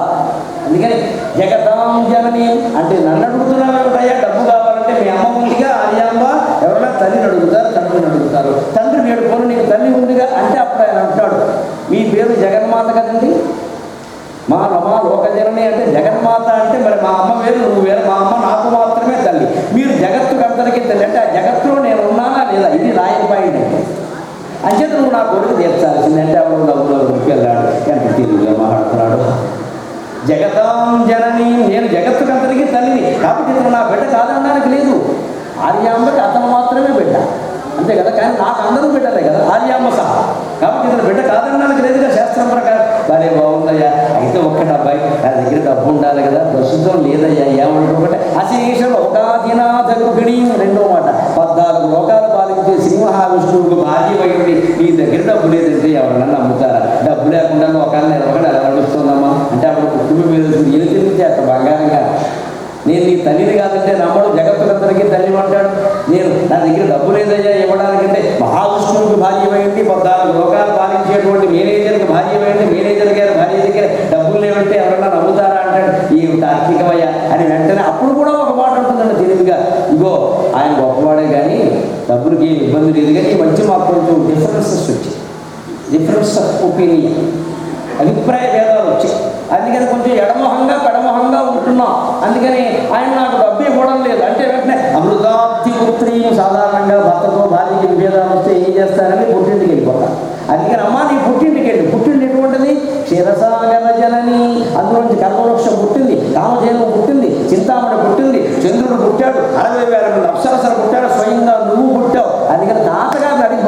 నాకు ఇచ్చేయి, నాకు అనవసరం. మొత్తం మీద మనకి పని జరగాల్సింది. ఇది భగవంతుడు నిర్బంధించే విధానం. ఇప్పుడు అమ్మవారు కాదండి, అయ్యవారు కాదండి, ప్రత్యక్షం కాకుండా ఎలా ఉంటారండి? ఈ శ్లోకాల అర్థం తెలిస్తే అంత ప్రయోజనం. పుట్టిన జరుగుతుంటే అన్ని అనుమానాలు వస్తాయి. దిగ్గా అనాలా అన్ని అనుమానాలే. నువ్వు ఏదన్నావనే సమస్యగా తెలుసుకుని అన్నావా లేదా తెలిసి రామచింతన చేయవే మనసా అన్నాడు త్యాగరాజు. ఊరికే పురుషుడు రామచింతన చేయమన్నా తెలిసి చాలా ముఖ్యం. అందుకని ఒక మాట లోకాలంటికి తల్లి, ఆ మాటకి ఆవిడ సంతోషించింది. అయ్యో నిజమే కదా, మళ్ళీ అక్కడ బిడ్డ కాదన్నారు. అయినా నా దగ్గర డబ్బులు లేవు. అది కూడా అశేష లోకాధినాథ గుడిని 14 లోకాలకు అధిపతి అయిన విష్ణువుకు భార్య వేడి డబ్బులు ఎదురు ఎవరైనా నమ్ముతారా? అవి వీళ్ళు నమ్మట్లేదు. నిజమే ఉంది కానీ ఆయన నాకు ఇవ్వట్లేదా? ఈ మధ్య ఇద్దరికి కొంచెం అటు ఇటుగా ఉంటాయి, ఎడమొహం పడమొహం. అయితే ఏం చేస్తారు? మీరు పుట్టింటికి వెళ్తారు. అయితే అమృతాబ్ది పుత్రి, ఈ పుట్టిళ్ళు ఏమైనా తక్కువదమ్మా, అన్ని ఐశ్వర్యాలని అందులో పుట్టి అక్కడి నుంచి పట్టుకొచ్చి అలాగే ఇచ్చి అప్పుడు కూడా ఒక మాట అంటుంది. వెళ్ళాలి కదయ్యా పుట్టింటికి. ఆర్టీసీ బస్సు ఎక్కాలి కానీ నీకు తెలియదు. ఆర్టీసీ అంటే ఆర్ అంటే రాలేదు, టీ అంటే తెలియదు, సి అంటే చెప్పలేదు. రాజమండ్రి వెళ్ళే బస్సు వచ్చిందా రాలేదు, ఎప్పుడు వస్తుంది తెలియదు, అసలు వస్తుందా రాదా చెప్పలేదు. అందుకే ఆర్టీసీ అంటారు. ఇంకా పెద్ద పేరు ఇచ్చారు ఏపీఎస్ఆర్టీసీ. ఏపీ అంటే ఆగితే బాగు, ఎస్ఆర్ అంటే సమయానికి రాదు, టీసీ అంటే తిరిగితే చెడిపోతుంది. ఇప్పుడు వెళ్ళాలి కదయ్యా పుట్టింటికేనా, మరి వెళ్ళాలి తేవాలి కదంటే ప్రాతర్నమామి అంటే ఏం లేదు, మా ఓడి పేరవమ్మ. పొద్దున్నే ఎవరి దగ్గరికైనా చందాకి వెళ్ళామంటే వాళ్ళు ఇవ్వకపోతే ఏమంటా, పొద్దున్నే వచ్చామంటే ఎలా అనకుండా ఎంతలో ఇచ్చేయండి అంట. ఖచ్చితంగా రిక్షా వాడు కూడా చివరికి పొద్దున్న రిక్షా బయటికి తీశాక ఎవరైనా కాస్త బృహత్కడ ఎవరో ఉన్నవాడు వచ్చినా సరే వాడు 20 రూపాయలు ఇవ్వాలి, 2 రూపాయలు ఎక్కవయ్యా, నీకైనా ఉండాలి నాకైనా ఉండాలంటాడు. అంటే ఏముండాలో తెలుసు మనకి. ఎందుకంటే పొద్దున్నే బేరవాడితే చిక్కాకండి, ఇక్కే ఏదో ఒకటి ఇచ్చి గొడవలేదు, ఈ పొద్దున్నే చిక్కాకు పడతాం. ఆ పొద్దున్న మీద మనకు అంత నమ్మకం ఉంది, రతన. అందుకని అమ్మ పొద్దున్నే నీకు నమస్కారం చేస్తున్నా. ఈ నమస్కారం వృధా అయితే రోజంతా వృధా అవుతుంది. ఉగాది నాడు చేసిన పని ఏడాదంతా కలిసి వస్తుందని మనం అనుకోవట్లా. అలాగే పొద్దున్నే చేసే పని ఏదైనా అది శుభప్రదంగా ఉండాలనుకుంటాం. అందుకే లేవగానే కరాగ్రే వసతి లక్ష్మి, కరమధ్యే సరస్వతి, కరమునే స్థిత గౌరీ, ప్రభాతే ప్రదర్శి. మన చేతులు మనం ఎందుకంటే ఎదురుగా దేవుడు ఫోటో లేకపోవచ్చు. అందుకని మన చేతుల్లో దేవుడు ఉన్నాడు. ఎంత గొప్ప శాస్త్రం కూడా. ఇక్కడ గోడలలో లక్ష్మి అంటే అర్థమండి, సంపద రావాలి అంటే కష్టపడి పని చేయాలన్నమాట. కష్టపడి పని చేసినప్పుడు మీ చేతుల్లో ఏ భాగాలు బాగా పనిచేస్తున్నాయి చూడండి. ఈ భాగం కావాలి, ఈ కొసలకే ఎక్కువ నొప్పి, వెళ్ళి పెట్టేసి. ఆ వేళ్లలో లక్ష్మి అంటే కష్టపడటంలో సంపద ఉంది, కష్టపడకుండా సంపద. అలాగే కరమధ్యే సరస్వతి. పుస్తకం పట్టుకుంటే ఎలా పట్టుకుంటామండి? సరిగ్గా ఇలాగ ఆ కొస ఇక్కడికి వస్తుంది, కరమధ్య. పుస్తకం మనం పట్టుకు దాటాక పుస్తకమైనా, పెద్ద పెద్ద బైండింగ్ పుస్తకం, హారీపాట నవలైనా ఇలాగే పట్టుకోవాలి. ఇదేనా? అందుకే ఇలా ఒంటి చేతితో పట్టుకోవడం కష్టం, ఇలా పైకి పట్టుకోవడం కష్టం, ఇలా పట్టుకోవడం ఖచ్చితంగా. అది ఇక్కడ సరస్వతి. కరమూలే స్థిత గౌరీ. గౌరీదేవి అంటే శక్తి. కింద పడ్డాం లేవాలంటే ఏం చేస్తాం? ఇక్కడ ఆనుకుంటాం. వేళ మీద ఆనుకుంటే వేళ్ళు విరిగిపోతాం. మధ్యలో గుప్పిడి మీద ఆనుకుంటే వీళ్ళ ఇక్కడ ఆనుకుంటా ఖచ్చితంగా ఈ ప్రదేశానికి కరతరం అంటారు. దీనికి బలం ఎక్కువ. అందుకని కరమూలే స్థిత గౌరీ. ఇది చెప్పండి పిల్లలకి. ఇంత లాజిక్. హిందూ ధర్మం అంటే ప్రతి మాట తార్కికం. ఇందులో గుడ్డి నమ్మకం ప్రశ్న, గుడ్డి నమ్మకం సూపర్స్టిషన్ ప్రశ్న లేదండి. ప్రతిదీ శాస్త్రీయం. మనం తెలుసుకోవలసిందే చెప్పాలి. గోడలో లక్ష్మి అంటే గోళ్ళు తీయడం ఉండడం పెద్ద విషయం కాదు, తీయాలి. ఎందుకంటే కష్టపడి పని చేయాలంటే గోళ్ళు ఉండకూడదు, ఊరికే వాడికి రంగు వేయకూడదు. రంగు వేస్తే లక్ష్మీదేవి వల్ల మొహమాట లేదు. ఆవిడ రంగు ఉంటుంది, పైగా ఆవిడ రంగు ఎరుపు, లక్ష్మీదేవి ఎర్రగా ఉంటుంది. మీ గోల్డ్ మీరు చూసుకోండి, లోపల చర్మం కారణంగా ఎర్రగానే ఉంటాయి. మీరు సరిగ్గా చూసి దానికి మీరు వేరే రంగు చేస్తున్నారు అంటే ప్రకాశించే లక్ష్మీదేవిని వెళ్ళగొడుతున్నారు. ఆకుపచ్చ తోకపచ్చ ఆవిడకి అనవసరం ఉంటుంది. ఆవిడ రంగు ఆవిడ సహజంగా గోడ చివర ఉంది. ఎందుకు ఆవిడ వెళ్ళగొడుతున్నారు? రంగులు వేసి పైగా పుచ్చిపోయారు. ఆ గోల్డ్ ఎప్పటికప్పుడు తీయాలి. సీనియర్ ఎందుకు చెబుతారు అంటే గోల్డ్ తీయంటే పనులు చేయలేమండి. పుస్తకాలు చదవగలరా, పని చేయగలరా, కంప్యూటర్ మీద టైపింగ్ ఇలా కొడుతున్నా సరే గోరు పెద్దదిగా ఉంటే 2 బిడ్డల మీద గడిపోతుంది. అది సమానంగా ఉంటే ఒకదాని మీద కనీసం నెలకు ఒకసారైనా మంగళవారం శుక్రవారం కాకుండా స్నానానికి ముందు కూర్చొని గోడు తీసేసుకోవాలి. ఆడ మగ ఇందులో భేదం ఏం లేదు. ఫ్యాషన్లో పనికిరావు. ఫ్యాషన్ ఉంటే ఇప్పుడు ఉండదు, అనుమానం లేదు. ఆవిడ కాదు ఫ్యాషన్ కాదమ్మా, చిత్తశుద్ధి. అందుకని కరాగ్రే వసతి లక్ష్మి, కరమధ్యే పుస్తకం. అలాగే ఈ చేతికి ఇక్కడ శక్తి ఎక్కువ. కరమునే స్థిత గౌరీ, ప్రభాతే కరదర్శనం. పొద్దున్నే చేయి చూసుకుంటున్నామంటే 3 జగన్మాతలు మనకు అంటపడుతుంది. ఇక వేరే దేవుడు ఎక్కడైనా ఉంటాడా? వీడు ఉన్న చోట వాళ్ళ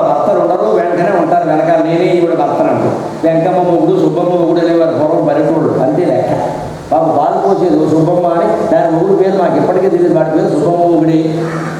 నేను మాకు అది పరిచయం అండి. అంచేత నారాయణమూర్తి పేరు కూడా లక్ష్మీదేవి మూడు తర్వాత విషయాలు మిగిలినవి. అందుకని వాడు ఉంటే వాడు ఉంటారు. అందుకని ప్రతన్నమామి జగతాం జననీ అశేషలోకాధినాథ గృహిణీ అమృతాబ్ధిపుత్రీం కవనే కమలాక్షవల్లభేత్వం కరుణాపూరతరంగితైరపాంగై అవలోకయమాం అకించనానాం ప్రథమం పాత్రం అకృత్రిమం దయాయాక. ఇన్ని మాటలకి లొంగి ఆవిడ వాదనకి తట్టుకోలేక వచ్చి నేను ఇస్తానయ్యా తప్పనిసరిగా నాయన, అది సద్వినియోగం. ఈ మాటల గురించి నేను ఇస్తున్నానంటే, అమ్మ ఆకలేసిన వాడికి నాకు ఉసిరికాయలు ఆవిడికి లేకుండా తెచ్చిపెట్టినప్పుడు నీ డబ్బు సద్వినియోగం చెయ్యదా? ఈ ఒక్క స్తోత్రం కారణంగా నా గురించి ఆవిడ అనుగ్రహించవమ్మా అని ముగిస్తున్నాడు స్తోత్రాన్ని. కమలాక్ష వల్లభేత్వం కరుణాపూరతరంగితైరపాంగై. కరుణతో నిండినటువంటి కంటి కొసలతో అపాంగాలతో మా కేసు చూస్తున్నావమ్మా. అవలోకయమాం. అమ్మవారి ముందు మనం ఎలా ఉండాలండి? అకించనాం ప్రథమం పాత్రం అకృత్రిమం దయాయాక. భగవత్ కటాక్షం మనకి లభించాలంటే భగవంతుడు ముందు మన ఓటమిని ఒప్పుకోవాలి. అందుకే అకించనాం ప్రథమం. పేదవాళ్ళలో నాకంటే పేదవాడు లేడు అన్నారు. కొన్ని స్తోత్రాల్లో ఆయన అంటాడు, రామచంద్రమూర్తి స్తోత్రంలో అంటూ శంకరాచార్య స్వామి, పాపాత్ముల్లో నాకంటే పాపాత్ముడు లేడయ్యా, పాపుల్ని ఉద్ధరించే వాళ్ళు నీకంటే గొప్పవాళ్ళు లేడయ్యా, మనందరికీ ఇదే సంబంధం అంట. నాకంటే పాపాత్ముడు లేడు, పతిత పావనంలో నిన్ను మించిన వాడు లేడు, ఇక నేను అడగడానికి ఇంతకంటే ఏం కావాలి? ఈ వినయం దేవతల దగ్గర ఉండాలి, మనుషుల దగ్గర కాదు, వేరే వాళ్ళ దగ్గర. అందుకే అమ్మా నేను పేదవాడిని, దేవతల దగ్గర మన పేదరికాన్ని అంగీకరించాలి. మనుషుల దగ్గర దక్షిణ అంగీకరించకూడదు, అక్కడ ఆత్మవిశ్వాసంతో ఉండాలి. మన డబ్బు గురించి కాదు, మన ఆరోగ్యం గురించి కూడా. కొంతమంది ఉంటుంది బలహీనత, ఎప్పుడు బలకరించినా సరే అరగడి రోగం 6 నెలల రోగం. ఎలా ఉందంటే ఏమిటో ఈ మధ్య వద్దు, ఈ మధ్య లేదు ఆ మధ్య. ఎందుకు ఈ దిక్కుమాలిన సానుభూతి? వాళ్ళు ఎవరో వచ్చేదో 2 మాటలు చెప్తే మనకి ఏం కలిసి వస్తుంది? ఆరోగ్యాన్ని గురించి ఎవరన్నా పలకరిస్తే బాగానే ఉన్నాం, బ్రహ్మాండంగా ఉన్నామని చెప్పండి. నాకు ఎవరు ఫోన్ చేసినా సరే ఎలా ఉన్నామంటే వెంటనే అంటాను బ్రహ్మాండంగా ఉన్నాం, నా జోలికి రా. మనం ఏదైనా కాస్త ఈ మధ్య అమెరికా వెళ్ళినప్పుడు అన్నామని వాడు బలమైన శుద్ధి. వాడికి ఎందుకు చెప్పాలంటే ఈ విషయాలని మనకి ఏం పని? అత్యవసరమైనంత వరకే ఫోన్ మాట్లాడటం, మిగిలినప్పుడు కట్ వెంటనే మారేది. మన బలహీనతలో మన బలాలు అన్నీ వాళ్ళకి చెప్పాల్సిన అవసరం లేదు. బాగానే ఉన్నాం, అంతే అయిపోయింది. నిజంగా బాధ ఉంది, అమ్మవారి దగ్గర చెప్పుకుందాం, పక్కింటి వాళ్ళ దగ్గర చెబుతాం, పత్రికల వాళ్ళ దగ్గర చెబుతాం. పరమేశ్వరుడికి చెప్పమంటే మన దృష్టిలో వాడంతా బొమ్మలు, క్యారెక్టర్లు, నిజంగా దేవుడు కాదు.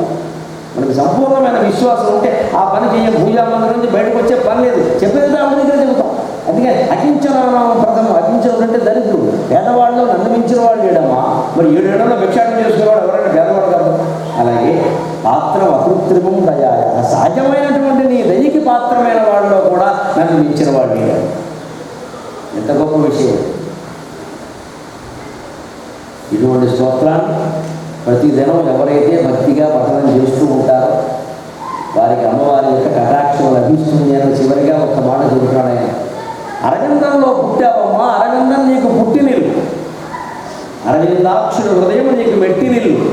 ఆడవాళ్ళకి పుట్టినింటికి మెట్టినింటికి మధ్యలో ప్లే గ్రౌండ్ ఒకటి ఉంటుంది, క్రీడాగృహం. మరి అత్తారింటికి వెళ్ళే వరకు ఆడుకుంటారుగా ఆట బొమ్మలతోటి, అటువంటి క్రీడాగృహంగా నా హృదయాన్ని చేసుకోవమ్మా. అలాగే మనం ప్రార్థన చెయ్యాలి కదా. అందుకని క్షీరసాగరంలో పుట్టావమ్మా, బాలసముద్రంలో పరమస్వచ్ఛంగా శ్రీ మహావిష్ణువు యొక్క వక్షస్థలంలో ప్రవేశించావమ్మా, అది నీకు మెట్టినిల్లమ్మా. దయచేసి నా హృదయాన్ని క్రీడాంగణంగా చేసుకోమంటే ఎప్పుడు వికరించాలంటే మనస్సులో నమో నారాయణాయ నమో నారాయణాయ నమో నారాయణ. ఈ స్తోత్రానికి మళ్ళీ ప్రత్యేకమైన మంత్రం ఉంటుంది అనుకోకండి. మనకి ప్రధానమైన దేవతలు శివుడు, కేశవుడు, అమ్మవారు. నమ శివాయ, నమో నారాయణాయ, శ్రీమాత్రే నమః. ఈ 3 దివ్య మంత్రాల వీటిని మించినటువంటి రకరకాల విశ్వాసాలు ఉంటాయి కాబట్టి నేను 3 చెబుతాను, లేకపోతే ఒకటే చెప్పచ్చు. దానికి అన్ని విశ్వాసాన్ని మనం గౌరవిస్తాం. అందుకని ఎవరిని ఎలవేలుపుగా భావన చేస్తూ ఉన్నారో ఆ దేవతకి సంబంధించిన నామాన్ని నిరంతరం మనస్సులో చదువుతూ ఉంటే అంతకు మించినటువంటి కటాక్షం వేరే ఉండదు. దీన్ని నియమబద్ధంగా పారాయణాన్ని పెట్టుకోకుండా అర్థం తెలుసుకుని పారాయణ రామకృష్ణ మఠం వారు వేశారు, వేరే వాళ్ళు కూడా చాలామంది వేశారు. వారి మీద నాకు నమ్మకం తప్పులు లేకుండా వేస్తారు. అందుకని ఆ తాత్పర్యాలతో ఉన్న పుస్తకం కొనుక్కొని వీలైనన్ని శ్లోకాలు రోజుకి 4 అయితే 4, 5 అయితే అలాగే మనకు అర్థం అయితే కానీ ఇంకో దాంట్లో కానీ అయిపోవడం ముఖ్యం కాదు. ఇంకోటి దయచేసి ఒక సెంటిమెంట్ చెప్తున్నా, పుస్తకం పట్టుకుని ఇక అటు ఊడిపోయినా సరే, అటు 2 ఇటు 2 ఊడిపోయినా సరే అదే పట్టుకోవడం. ఈ పుస్తకం పట్టుకున్నాకే మాకు మానవుడు పుట్టాడు, దానికి దీనికి సంబంధం లేదు, అనవసరంగా నమ్మకాలు రాశారు. దేవతా స్తోత్రాల పుస్తకాలు సహా ఎప్పటికప్పుడు కొత్తగా ఉండాలి, తాజాగా ఉండాలి. మన వస్త్రాలలాగే ఆ పుస్తకాలలాగే ఆ పూజా మందిరం మెరిసిపోతూ ఉండాలి. పూజా మందిరం అంటే అక్కడ దారిద్ర్యానికి అశుభ్రతకి అవకాశం ఉండాలి. పుస్తకాలు అంటే ఎప్పటికప్పుడు అట్టలేసి చదువుకోవడం, అట్ట తీసేయడం లేదా కొత్తది కొనుక్కోవడం ఏం పర్వాలేదు. ఈ పుస్తకంతో శుభం జరుగుతుందనే పిచ్చి నమ్మకాలు పెట్టగలమా? పుస్తకంలో ఏం లేదు, మన మస్తకంలో తప్ప ఏం మొహమాటం లేకుండా.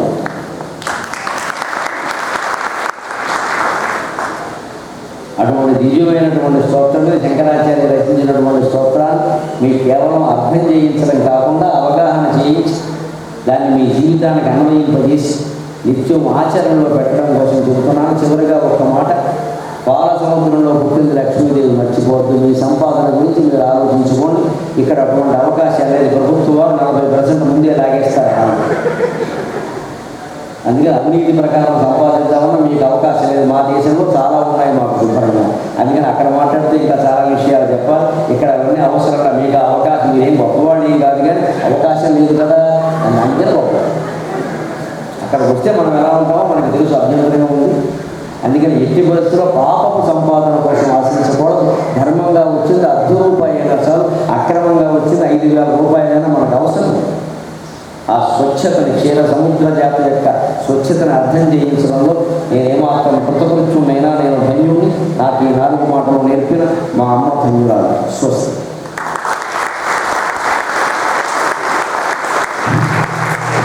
అక్కడ నేను ఇదివరకు చేసిన ఉపన్యాసాలు, టీవీలో చెప్పిన ఆముక్తమాల్యద, కాళహస్తి శతకం ఉన్నాయి. అలాగే నేను రాసిన కావ్యం సాగర కోసుకోవడం కార్యకర్తలు అక్కడ ఏర్పాటు చేస్తారు. కావాల్సిన వాళ్ళు తీసుకొచ్చిన ఎవరో అయిపోయారు అడిగారు, వాళ్ళు మిగిలిన పట్టుకొచ్చాం. జయకృష్ణనారాయణ. శ్రీ వెంకటేశ్వర స్వామి పరిపూర్ణమైనటువంటి కృపతో మహాపండితుల యొక్క వాక్కుని మనమంతా కూడా వినటం జరిగింది. ఈ వాక్కు మనమంతా వినగలిగాము అని అంటే మన తల్లిదండ్రులు మనకి ఇచ్చినటువంటి సంస్కృతితో ఇలాంటివి వినాలి అని చెప్పి చిన్నప్పటి నుంచి మనం చూస్తూ నేర్చుకున్నటువంటివి మన రక్తంలో ఉండటం మన అదృష్టవంతులం. భగవంతుడి పరిపూర్ణమైనటువంటి కృపతో ఇలాంటి కార్యక్రమాలు, ఇలాంటి పెద్దల ఆశీర్వాదంతో ఇలాంటి కార్యక్రమాలు మేము ఎన్నో చేయాలి అని చెప్పి సంకల్పించుకుంటాం. ఆ సంకల్ప శక్తిని ఇలాంటి పెద్దవారు మనకు ఆశీర్వాద రూపంలో అందిస్తూ ఉండాలి స్వామి. అలానే ఈ కార్యక్రమం ఇక్కడ జరగడానికి ముఖ్య ఉద్దేశులు శ్రీమాన్ సుబ్రహ్మణ్యం వారణాసి గారు. వారు గత మంగళవారం హనుమంతుడికి అభిషేకం జరుగుతున్నటువంటి సమయంలో మనకి చెప్పడం జరిగింది, ఇలా వస్తున్నారు స్వామి, ఏమంటారు అంటే రామచంద్రుడే నేరుగా వస్తున్నాడు, ఎందుకు కాకుండా అందుకనే ఆంజనేయ స్వామిని ప్రార్థిస్తున్నాం అని చెప్పి మేము అన్నాం. అలానే రాముడు మనకి పంపించారు. ఇలాంటివి మనం ఎన్నో వినేటువంటి భాగ్యాన్ని మాకు కల్పించాలి, మా పిల్లలకి మన సంస్కృతిని నేర్పించాలి అని చెప్పి ప్రార్థిస్తున్నాం. అలానే ముఖ్యంగా ఈ కనకధార స్థలాన్ని కోరటం ఎందుకు జరిగింది అని అంటే, శ్రావణ మాసం ఇంకొక 8-9 రోజుల్లో ప్రారంభమవుతుంది. ఆ శ్రావణ మాసం అంతా కూడాను మన వాళ్ళందరూ అడిగారు అన్నమాట, శ్రావణ మాసం ఏం చేస్తే బాగుంటుంది స్వామి అని. అంటే ఇంతకుముందు వారు చెప్పినట్టుగా మన సంస్కృతి ఒకరోజు అమ్మని పూజించడం కాదు. మిగతా సంస్కృతిలో ఒకరోజు మదర్స్ డేగా, ఒకరోజు ఫాదర్స్ డేగా మనం చూస్తూ ఉన్నాం. అది మన సంస్కృతి కాదు. ప్రతినిత్యం కూడాను అమ్మని పూజించాలి. దాంట్లో కొన్ని విశేషమైనటువంటి రోజులు మనకి అమ్మ చెప్పింది. అందులో ముఖ్యంగా శ్రావణ మాసం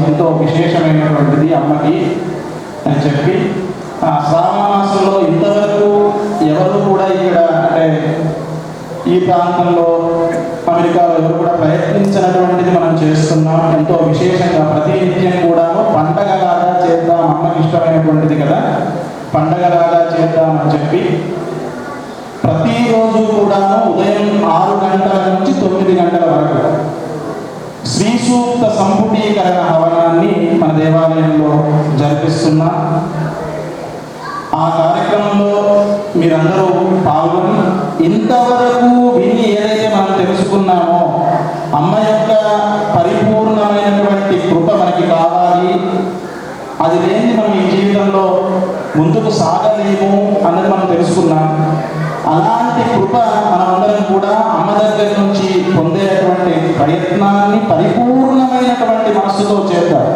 మన దేవాలయం యొక్క ముఖ్య ఉద్దేశం కూడాను 10 కోట్లు కావాలో, 2 కోట్లు కావాలో, లేకుంటే 5 కోట్లు కావాలో అని కాదు. మనం అందిస్తున్నటువంటి సంస్కృతి 100% మనకి చేరుతుందా, అది మన ప్రయత్నం.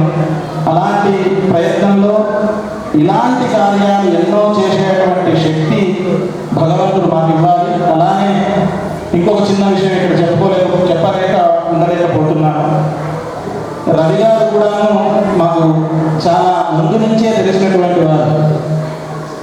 మా అన్నయ్య గారు నరసింహాచార్య గారు జగ్గేపేట ఆగమన పాఠశాలకి ప్రిన్సిపాల్గా ఉన్న సమయంలో వారి గ్రామంలో రామాలయాన్ని వెంకటేశ్వర స్వామి ఆలయాన్ని ప్రతిష్ఠింపజేయడం జరిగింది. దాదాపుగా ఒక 15-20 సంవత్సరాల క్రితం ఆ ప్రతిష్టా సమయంలో వారిని మేమంతా చూడటం జరిగింది. శాస్త్రి గారు, వారి అన్నయ్య గారు శాస్త్రి గారు, వారు మాకు చాలా సుపరిచితులు. ఎందుకంటే వారితో ఎక్కువగా మాట్లాడుతూ ఉండేవారు.